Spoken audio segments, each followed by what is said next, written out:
Il y a quelques jours, nous avons appris un mouvement de protestation des frères et des sœurs qui travaillent à la mèche Amina. Ils se sont protestés contre leurs conditions de travail. Et à notre grande surprise, qu'a fait l'employeur? L'employeur a fermé l'entreprise et beaucoup de nos frères et sœurs sont restés à la maison. Et hier, nous apprenons à travers les réseaux sociaux que c'est ainsi que nos frères qui sont protestés contre leurs conditions de vie, de travail, qui est un droit fondamental, sont allés écrire une lettre en main pour demander pardon à l'employeur parce qu'ils auraient fait le suivisme par leurs délégués. Cet acte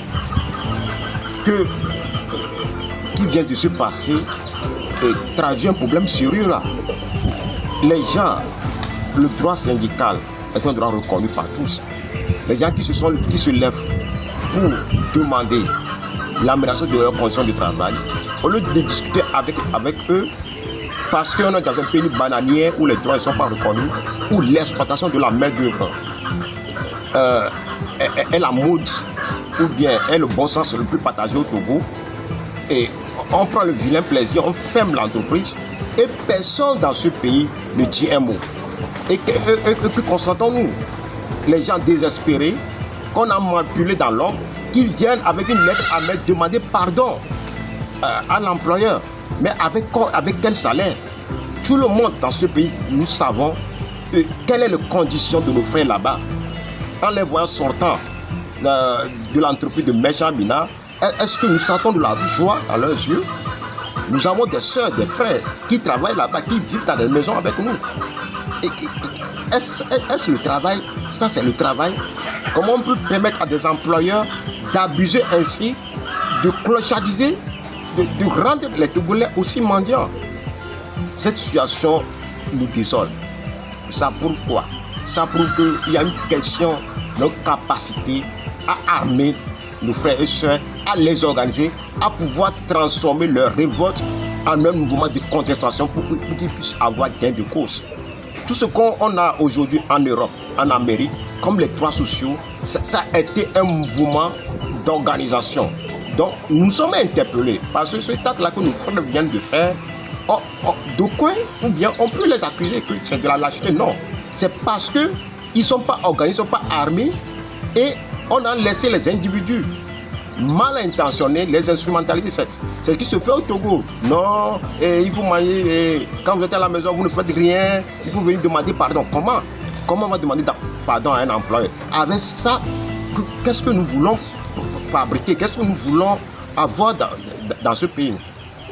Je m'excuse contre cette manière d'exploitation de la main-d'œuvre, cette manière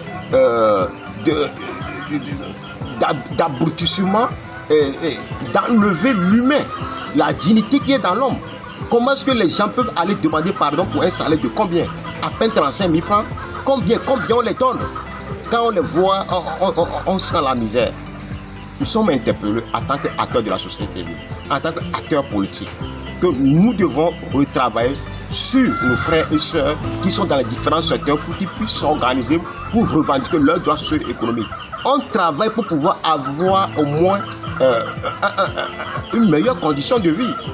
On travaille, les gens n'arrivent pas à payer le loyer, n'arrivent pas à avoir un santé à acheter des médicaments quand ils tombent malades, n'arrivent pas à aider leurs parents, n'arrivent pas à éduquer leurs frères, n'arrivent pas à manger, n'arrivent pas à se déplacer. Et c'est avec ça qu'on dit qu'on va aller demander pardon. Dis donc là, nous sommes en 2021.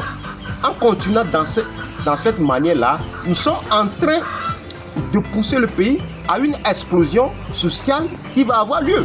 Parce que ça ne peut plus continuer. Cette manière de rendre les gens pauvres, miséreux, animal, d'enlever la dignité à l'homme, à un moment donné, ça va exploser. Donc, nous sommes interpellés à agir pour aider nos frères et sœurs à s'organiser mieux pour pouvoir revendiquer leurs droits socio-économiques. Et j'interpelle ceux qui dirigent ce pays-là. Ils doivent faire un recours devant cet employeur-là de la Mèche Amina. Ce sont nos frères. On ne va pas laisser ces choses-là continuer dans notre pays. il va falloir qu'on interpelle ce monsieur-là. Les gens demandent l'amélioration de leurs conditions de vie. À ce qu'ils demandent, est-ce que c'est légitime? Comment on va les aider? On va les aider à avoir une amélioration de conditions de vie, à sécuriser leur vie. Nous savons combien d'accidents qui se passent dans cette entreprise chaque jour, chaque semaine, chaque année. Est-ce que ces gens-là qui font des accidents de travail là, comment est-ce qu'on prend soin d'eux? Donc, ceux qui dirigent le pays avec force là, doivent agir à ce niveau. Ce n'est pas normal qu'en ce 21e siècle, nous laissons encore cette situation perdurer dans ce pays de la manière la plus indigne de ce monde.